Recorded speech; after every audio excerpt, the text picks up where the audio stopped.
네, 제가 조금 전까지는 유럽 재정에 대해서 말씀을 올렸습니다. 이제 제가 2012년 상반기에 제시한 미국 경제에 대한 전망을 말씀드리도록 하겠습니다. 저는 2012년 상반기에 그때만 하더라도 미국 경제가 회복되려면 한참 멀었다라는 전망이 지배적이었습니다. 그럴 때 저는 이렇게 전망했습니다. 아직도 비관적인 전망이 지배적이지만 미국 경제는 이제 회복의 모멘텀을 얻은 것으로 보인다.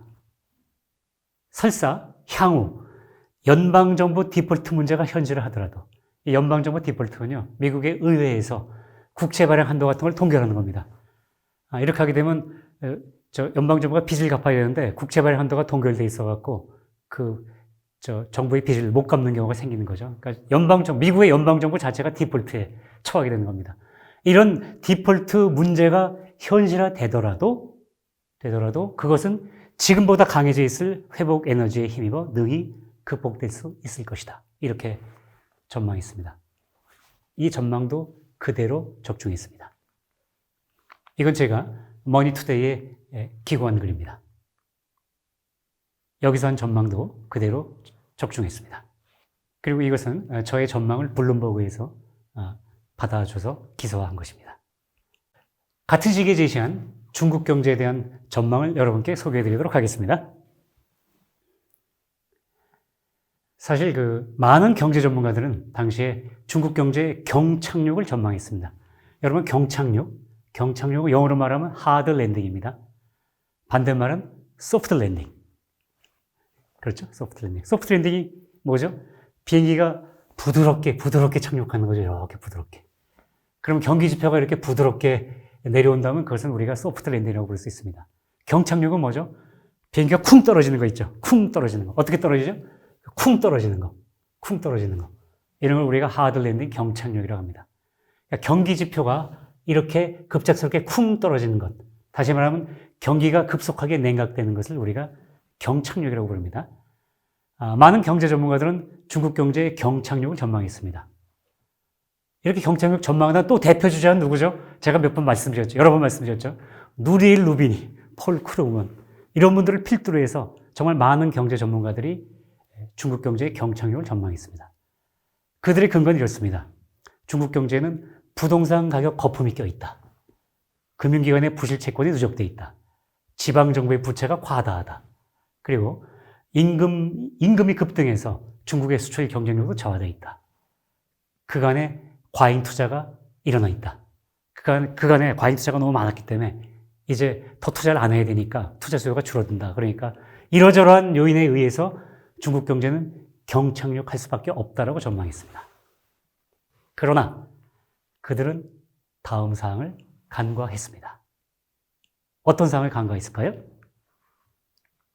인류의 역사는 도시화의 역사입니다. 도시화라는 건 뭐죠? 사람들이 모여서 밀집해서 사는 게 도시화죠. 인류의 역사는 도시화의 역사입니다. 사람들은 살아오는 과정에서 본능적으로 알게 됐습니다. 모여서 살면 여러 가지로 유리한 게 많다. 뭐가 유리할까요? 우선 외적의 침입으로부터 지켜내는 게 조금 수월해지겠죠. 모여서 사니까. 또 하나, 경제적으로는 어떤 이점이 있을까요?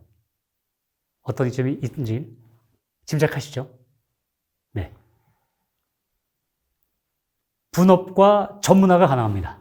분업과 전문화가 가능해지기 때문에 생산성이 올라가서 나중에 인류는 더 풍요롭게 살 수 있게 됩니다.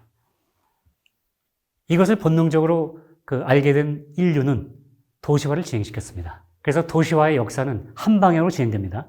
후퇴하지 않습니다. 그런데 지금 중국에서는 도시화에 불이 붙어 있습니다. 서부 내륙 프론티어가 부상하고 있습니다. 이에 따른 대규모 개발 수요가 지속되고 지속적으로 생성되고 또 소화가 되는 겁니다. 이것 때문에 중국 경제는 쉽게 꺼지는 않습니다. 두 번째, 중국은 재정정책, 통화정책, 환율정책 면에서 경기 부양 능력이 아직까지는 충분합니다. 이런 요인들이 앞에서 제시했던 경착륙 유발 요인들을 많이 상쇄할 것입니다.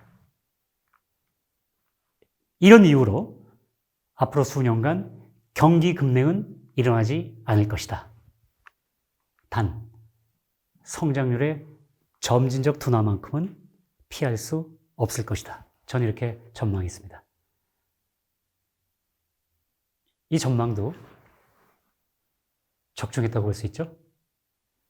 다음으로 2013년 상반기에 제시한 일본의 아베노믹스에 대한 전망을 소개해 드리도록 하겠습니다. 여러분, 일본은 대략 1990년부터 2010년까지 약 20년간 대침체를 경험했습니다. 영어로는 Japan's Great Recession이라고 이렇게 표현합니다. 그리고 흔히 우리는 그것을 일본의 잃어버린 20년이라고 이야기를 합니다. 일본의 잃어버린 20년. 나중에 제가 본격적으로 설명해 드릴 때가 기회가 생기겠지만 일본의 잃어버린 20년은 두 가지 측면에서 진행됐습니다. 그 주된 이유는 환율 정책을 잘못 펼쳤습니다. 두 번째, 재정 정책을 잘못 펼쳤습니다. 여러분들은 흔히 경기가 침체되면 확장적 재정 정책을 쓰면 된다라고 이야기를 하지만요. 사실은 잘못된 정책입니다. 나중에 설명드릴 기회가 있을 겁니다. 일본은 재정 정책을 남용하다가 그와 같은 장기 대침체를 겪게 된 것입니다. 아베 수상이 등장했습니다. 아베 총리가 등장해서 이른바 자기 이름을 딴 아베노믹스를 시행했습니다. 아베노믹스의 요체는 뭐죠? 재정 정책에 의존하기보다는 통화 정책에 의존하는 겁니다.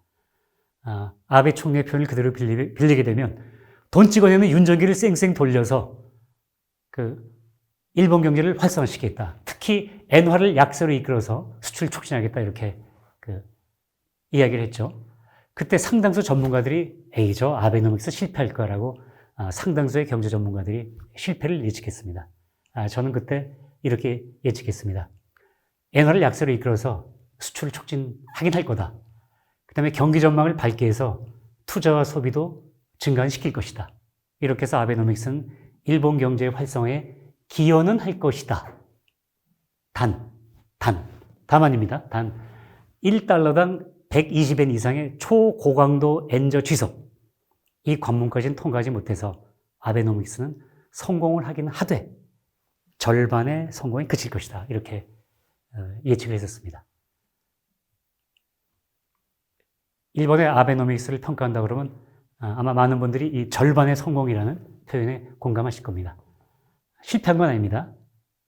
그러나 그렇다고 대대적인 성공을 거둔 것도 아니죠. 절반의 성공을 거뒀습니다.